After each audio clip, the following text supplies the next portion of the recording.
Embizzi eno evaamu ebintu bingi. Tubadde tutunuulira gelatine. Omuntu yandibuza amuwulira gelatine kyeki. Gelatine yonyo kinganga nga bonolaba ekirenge oba eddiba lino bw'oba olitunuulidde balikwata ne balikenenula bw'oba otunuulidde ekirenge nga bwe kibeeramu kirenge ngo nga okifumbye mulokoni oyo kati bw'omufumba alina engeri gye yeekwatamu kati kikyolaba nga kye-extractinze ne kyekolamu nga bulakola gyeni oyo kikwata.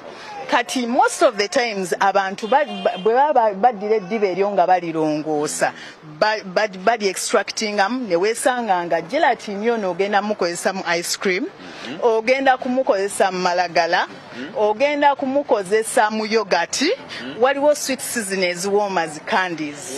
N'omusanga ng'omulidde ate ng'akuwoomedde. Imaama obiwulira? Abakyala abayagala okwekola kafeesi nti babeere bato. Gyagenda ntunulawo nnyo.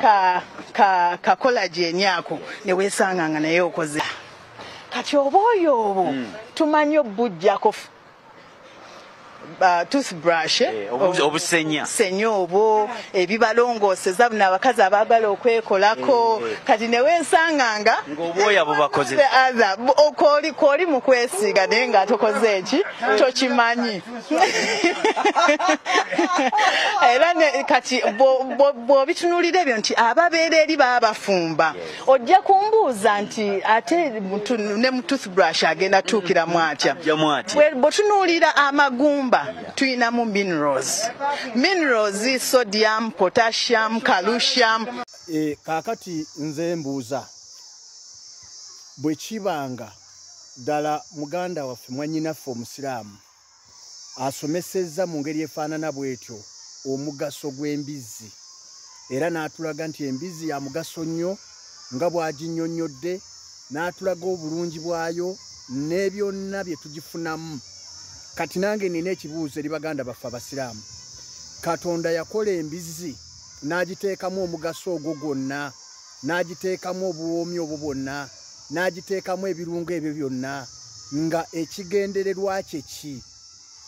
Bwe muba mugamba tuleme kugirya, bw'ebanga esobola okuvaamu obusenya, bw'ebanga esobola okuvaamu eddagala, nga nammwe mukikkiriza nti embizzi erimu eddagala ng'era mwe mukisomesa, ebirungo ebyo byonna Katonda yateekamu byaki? Omugaso gwabyo gwali ki? Lwaki Katonda yateeka embizzi n'agiteekamu ebirungo ebyo byonna?